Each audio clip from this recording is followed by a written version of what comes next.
لیکن پھر اللہ تعالیٰ ایک اور میٹنگ کال کی جس میں آپ ہم نہیں تھے،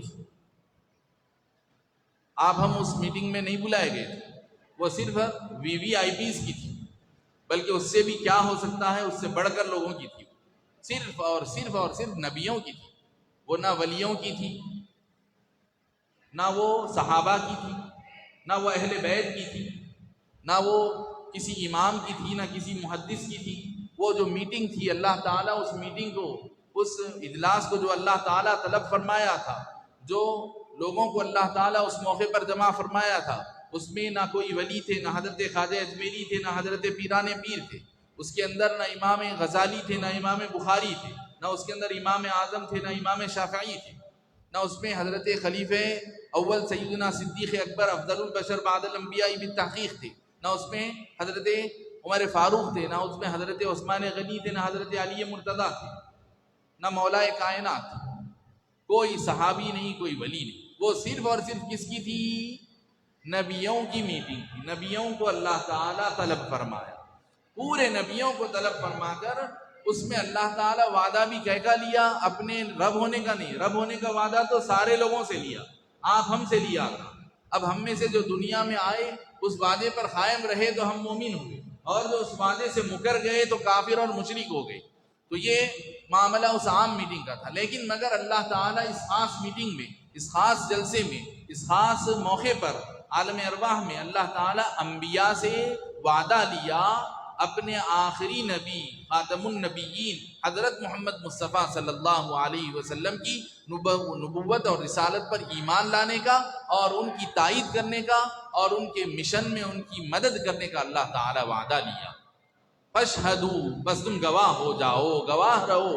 وَأَنَا مَعَكُم مِّنَ الشَّاہِدِينَ، اور میں بھی تم سب کے ساتھ گواہ ہوں۔ یہ دیکھیے، ابھی ہم جو ابھی بات کیے ہیں صرف قرآن پاک کا ترجمہ اور اس کی ہلکی سی وضاحت، اس کا موٹے سے انداز میں کلیریفیکیشن تھا، اس کی ہلکی سی کامنٹری اور تفسیر تھی بس۔ ابھی وہ جو دوسری تفصیلات ہیں اس میں ہم گئے بھی نہیں اور اس کا وقت بھی نہیں۔ میرے یہ بولنے کا مقصد یہ تھا کہ ہم جو یہ خطبہ میلاد رکھے ہیں، اس کا مقصد کیا ہے کہ خطبے کے معنی ہوتے ہیں لیکچر، تقریر اور وعظ، اور میلاد کا مطلب ہوتا ہے نبی پاک صلی اللہ علیہ وسلم کی دنیا میں تشریف آوری کے بارے میں اللہ تعالیٰ نے جو خصوصیتیں، جو عظمتیں، اس کے جو اکرامات اللہ تعالیٰ نے اس کے لیے جو تکریم فرمائی، اور جو اللہ تعالیٰ نے اس حضور کی تشریف آوری پر اللہ تعالیٰ نے دنیا میں جو خاص قسم کے معجزات کو ظاہر فرمایا، پھر حضور کی تشریف آوری کی وجہ سے جو برکات کا ظہور ہوا، اس کے جو فوائد ہوئے، اس طرح کی باتوں کو ذکر کرنے کا نام میلاد ہے۔ میلاد کا مطلب کوئی شرک کرنے کا نام میلاد نہیں، میلاد سے تو شرک مٹتا ہے۔ بعض لوگوں کے ذہن میں ایک بات بیٹھی ہوئی ہے، میلاد کی محفل منعقد کرنا شرک ہے، ایسا بعض لوگ بولتے ہیں۔ میلاد کی محفل منعقد کرنا شرک ہے بولتے ہیں لوگ، بعض بدعت ہے بولتے ہیں۔ تو اب آپ بتائیے پہلے میلاد کیا ہے؟ میں آپ سے عرض کر دیا، میلاد میں کیا ہوتا ہے؟ حضور پاک صلی اللہ علیہ وسلم کی ولادت باسعادت، آپ کی سیرت طیبہ، آپ کی زندگی کے مبارک احوال، آپ کے فضائل، آپ کے کمالات، آپ کے معجزات، آپ کی برکتوں کا اس میں ذکر ہوتا ہے، بس اتنا ہی ہوتا ہے اس کے اندر۔ تو اب یہ اس کا نام ہے میلاد یا سیرت، محفل میلاد یا محفل سیرت اس کا نام ہوتا۔ تب آپ بتائیے اس کا ذکر کرنے سے کیا اس کے ذکر سے کوئی بدعت لازم آ رہی؟ اگر آپ بولتے ہیں یہ بدعت ہے تو یہ تو پھر حضور کی تشریف آوری کا ذکر دنیا کے پیدا ہونے سے پہلے، ہزاروں سال پہلے اللہ تعالیٰ خود نبیوں کو جمع کر کے اللہ تعالیٰ کرا، جو نبی شرک کو ختم کرنے کے لیے آتے ہیں ان نبیوں کے سامنے اللہ تعالیٰ جب ذکر کرا تو پھر وہ بدعت کیسے، وہ شرک کیسے ہے؟ جو اللہ خود ایک اکیلا ہے، وحدہ لا شریک ہے، وہ خود بندوں کو توحید کی دعوت دیتا ہے، توحید کا ایمان کا عقیدہ رکھنے کا حکم دیتا ہے، وہ اللہ خود شرک کر کے بتاتا ہے۔ ہاں البتہ میلاد کے نام پہ غیر شرعی حرکتیں کرنا، اس کے کوئی بھی عالم قائل نہیں۔ جاہل اگر کچھ کر لیتے ہیں، نادان لوگ کر لیتے ہیں، تو وہ شریعت اس کی اجازت نہیں دیتی۔ میلاد کے نام پہ اگر کوئی باجے بجاتے ہیں، ناچ گانے کرتے ہیں سڑکوں پر نکل کر، رقص و سرود کی محفلیں بجائے محفل درود و سلام سجانے کے، درود و سلام کی مجلس سجانے کے بجائے رسول پاک صلی اللہ علیہ وسلم پر درود و سلام کا نذرانہ پیش کرنے کے بجائے اپنے منچاہی میوزکیں لگا کے سال بھر کی حسرتیں پوری کرتے ہیں۔ میوزک لگا کر سال بھر ناچنے کا موقع نہیں ملا تھا، کہیں فتویٰ لگ جائے گا کہ اس نے اپنے فلاں کی شادی میں ناچا تھا، اس نے گانا گایا تھا، فتویٰ لگے گا، شریعت آئے گی تو حضور کے نام پہ اپنے دلوں کی حسرت کو پوری کر دیں۔ حضور کے نام کی، میلاد کے نام پر گانے بجانے لگا کر، میوزک لگا کر، موسیقی ریز ریکارڈنگز لگا کر اس پر ناچتے ہیں، رقص کرتے ہیں، تو یہ دراصل میلاد نہیں ہے، ان کے اپنے دلوں کی حسرتیں پوری کر رہے ہیں، جو سال بھر سے جو رکے تھے، سال بھر سے ان کا مزاج، ان کی طبیعت، جو بچپن سے میوزک سننے کی جو عادت ہو گئی تھی، اب ذرا آہستہ آہستہ، ذرا مول صاحب کا، امام صاحب کا، خطیب صاحب کا واز سن کر آہستہ آہستہ ذرا اس سے رکنے لگے تھے، لیکن بچپن کی وہ طبیعت پھر ان پر پلٹ کر آتی ہے، تو پھر کیا کرتے ہیں؟ اچھے نام سے شیطان ان کو بھٹکاتا، نام اچھا رکھتا، اسی کو قرآن پاک کہتا ہے وَزَيَّنَ لَهُمُ الشَّيْطَانُ أَعْمَالَهُمْ، کہ شیطان انسانوں کے کاموں کو سجا کے پیش کرتا، کہ میوزک سیدھا سیدھا حرام ہے، لہذا اس کو سجا کے پیش کیا۔ کیا بولتے ہیں؟ نبی کی میلاد کا موقع ہے، لہذا اس موقع پر خوشی کے مارے جو چاہے کرو۔ استغفر اللہ، نعوذ باللہ، اگر یہ روش ہماری رہے گی تو پتہ نہیں ہماری یہ قوم جہالت کے کس دلدل میں جا کر گر جائے گی، تو پھر کہیں ایسا نہ ہو جائے کہ آگے چل کر آج ہماری یہ نسل ہے اور ایک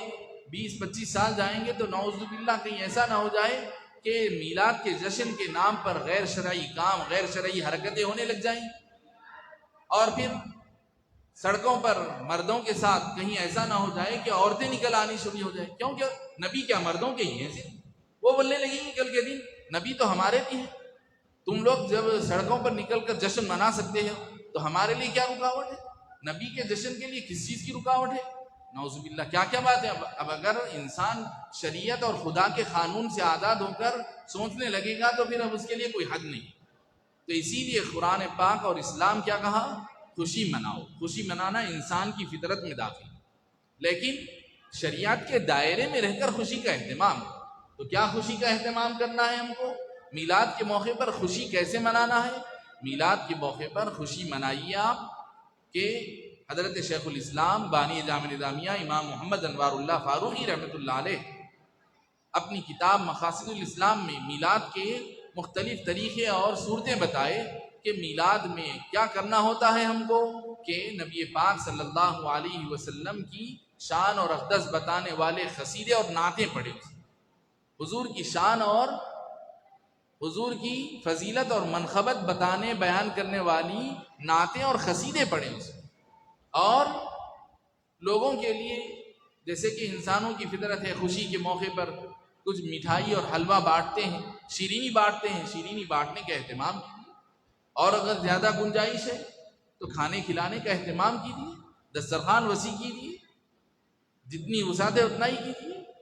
اگر آپ پورے محلے کی دعوت کر سکتے ہیں تو بہت اچھی بات ہے، کیجیے۔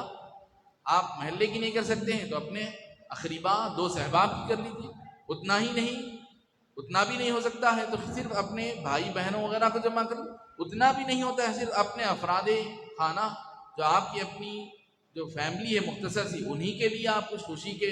حوالے سے کچھ خاص اہتمام کر لیجیے۔ آپ اس دن روزے کا اہتمام کیجیے، روزہ نبی پاک صلی اللہ علیہ وسلم خود اس دن روزہ رکھتے تھے، ہر پیر کا روزہ حضور رکھتے تھے۔ صحابہ نے پوچھا حضور یہ پیر کا روزہ آپ کیوں رکھا کرتے ہیں؟ تو حضور فرمائے کہ یہ میری پیدائش کا دن، یہ میری پیدائش کا دن ہے۔ حضرت موسیٰ علیہ السلام عاشورے کے دن اپنے دشمن فرعون سے نجات پائے اور فرعون دشمن ہلاک کیا گیا، غرق کیا گیا پانی میں، تو حضرت موسیٰ علیہ السلام کی جو قوم اور امت ہے یہودی، حضرت موسیٰ علیہ السلام کی نجات کی خوشی میں عرصہ دراز سے روزہ رکھتے آئے تھے عاشورے کے دن۔ نبی پاک صلی اللہ علیہ وسلم جب مدینہ منورہ تشریف لائے ہجرت کر کے تو دیکھا کہ یہودی روزہ رکھتے ہیں، تو حضور پوچھے کہ آخر اس دن روزہ رکھنے کی تمہارے لیے کیا وجہ ہے، کیا وجہ سے تم لوگ روزہ رکھا کرتے ہو؟ تو انہوں نے کہا کہ ہمارے نبی حضرت موسیٰ علیہ السلام کو اللہ تعالیٰ ان کے دشمن سے نجات دیا تھا، اس کی خوشی میں ہم یہ روزہ رکھا کرتے ہیں۔ تو حضور پاک صلی اللہ علیہ وسلم فرمائے کہ ارے بدبختو، تم لوگ تو حضرت موسیٰ کا خالی نام لیتے ہو اور ان کی شریعت کو اور ان کی کتاب کو پورا بگاڑ دیے ہو، تم سے زیادہ تو حضرت موسیٰ سے نسبت کے حقدار تو ہم ہیں۔ تو جو روزہ تم حضرت موسیٰ کی نسبت سے رکھ رہے ہو ان کی خوشی میں، اس کی خوشی کے حوالے سے اس روزے کو رکھنے کے زیادہ حقدار تم سے بڑھ کر ہم ہیں۔ نحن اولا بموسیٰ، نحن اولا و احق بموسیٰ منکم، ہم تم سے بڑھ کر زیادہ حقدار ہیں۔ یہ حضور کے الفاظ ہیں۔ تو دیکھیے، ایک غیر نبی، یعنی ہم جس نبی کی امت میں نہیں ہیں، اس نبی کو حاصل ہونے والی خوشی، ان کو حاصل ہونے والی نعمت پر حضور یہ فرما رہے ہیں اللہ کے ایک نبی، چاہے وہ ہمارے نبی ہوں یا دوسری امتوں کے نبی ہوں، لیکن اللہ کے نبی ہیں، تو اللہ کے کسی بھی نبی کو اگر انعام ہوتا ہے تو ہم امت محمدیہ کو حکم ہے کہ اس نبی کے حوالے سے ہم خوشی منا سکتے ہیں۔ تو یہ تو ہمارے خاص نبی ہیں جس کی امت میں ہم ہیں۔ ہم کو روز قیامت جن کی شفاعت نصیب ہونے والی ہے، جن کے نام لیوا ہم ہیں، جن کا نام لے کر ہم مسلمان بنتے ہیں، ان کا نام لیے بغیر ہماری مسلمانی قائم نہیں رہ سکتی، تو ان کی ولادت پر اور ان کے فضائل پر، ان کے معجزات پر ہم کو کتنی خوشی ہونی چاہیے۔ تو حاضرین محترم، یہ چند باتیں کافی ہیں سمجھنے کے لیے۔ صلاح عام ہے یاران نقتدا کے لیے، صلاح عام ہے یاران نقتدا کے لیے۔ تو نبی پاک صلی اللہ علیہ وسلم کی عظمتیں وہ اللہ ہی جانتا ہے، ان کا کیا مقام ہے، کیا عظمتیں ہیں ان کی، یہ تو ہم جتنا سمجھے ہیں اتنا آپس میں بول لیتے ہیں۔ حضور کی شان میں اگر ہم بولنے کے لیے، سننے کے لیے، پڑھنے کے لیے جمع ہوں تو اس کے لیے اوقات بس نہیں ہوں گے۔ سال ہا سال سے علماء کرام کتابیں لکھتے آ رہے ہیں، حضور کی شان لکھتے آ رہے ہیں، لیکن کتابیں ہیں کہ ختم نہیں ہو رہی ہیں۔ ہر آنے والا ایک نئے انداز سے حضور کی ایک نئی شان کو سمجھتا ہے۔ پرانے زمانے کے کسی شخص کے سامنے وہ بات سامنے نہیں آئی ہوتی، ایک نئی کتاب میں ایک نئی بات آپ کے سامنے آ جاتی ہے۔ تو اسی لیے یہ چند باتیں آپ حضرات کے لیے موجودہ حالات اور ماحول کو سمجھنے کے لیے کہ حضور کی میلاد منانا ہے، لیکن شریعت کا خیال کرتے ہوئے کہ حضور کی میلاد منا رہے ہیں اور الٹا حضور ہی کی شریعت کو ڈھا رہے ہیں، تو پھر حضور اس سے خوش نہیں ہوں گے۔ حضور پاک علیہ الصلوۃ والسلام کیسے اس شخص سے خوش ہوں گے کہ حضور اتنی محنت کر کے، اپنی جان پر سختیاں اٹھا کر، فاقے کر کے، پیٹ پر پتھر باندھ کر حضور پاک صلی اللہ علیہ وسلم جس دین کو دنیا میں نافذ کیے، اسی دین کے خلاف، اسی شریعت کے خلاف اگر کوئی شخص قدم اٹھاتا ہے، حضور کی شریعت کو پامال کرتا ہے، تو کیسے حضور اس سے خوش ہوں گے؟ بتائیے کہ حضور کے کیے کرائے پر پانی پھیرتا ہے تو ظاہر ہے کہ حضور اس سے خوش نہیں ہوں گے۔ تو اس آدمی کو اپنی عاقبت کی فکر کرنا چاہیے۔ اپنے نفس کی خواہش تو رہتی ہے، رہنے دو، لیکن حضور کی فکر کرو، حضور کی خوشنودی کو اپنی نجات کا ذریعہ سمجھو اور حضور کی خوشنودی کی اہمیت کو جانو۔ اپنی دل کی تمنائیں وہ آج نہیں تو آخرت میں پوری ہو جائیں گے، صبر کر لو۔ کتنی تمنا انسان پوری کرتا ہے دنیا میں، اپنی خواہشات کو چھوڑو، رہنے دو۔ حضور کی کیا خوشنودی ہے، حضور کس بات سے خوش ہوتے ہیں، اس کی فکر کرو۔ اگر کوئی مسلمان اس فکر کے ساتھ زندگی گزارنے والا بن جائے گا کہ حضور اس سے خوش ہوتے ہیں، اس سے ناخوش ہوتے ہیں، اس کا بیڑا پار ہے۔ اللہ رب العزت سے دعا ہے کہ پروردگار عالم ہم سب مسلمانوں کو نیک توفیق عطا فرمائے، نبی پاک صلی اللہ علیہ وسلم کی محبت ہمارے دلوں میں جاگزی فرمائے، ایسی محبت عطا فرمائے کہ حضور پاک صلی اللہ علیہ وسلم کی وہ محبت، حضور کی بارگاہ کے آداب ہم کو سکھائے، ایسی محبت ہم کو عطا فرمائے کہ اس محبت کے ہوتے ہوئے کبھی حضور کی شان میں گستاخی اور بے ادبی نہ ہونے پائے، حضور کی محبت کا سلیقہ اللہ تعالی ہم کو سکھائے۔ وصلی اللہ تعالی علی خیر خلقہ سیدنا محمد وآلہ وصحبہ وبارک وسلم اجمعین والحمد للہ رب العالمین۔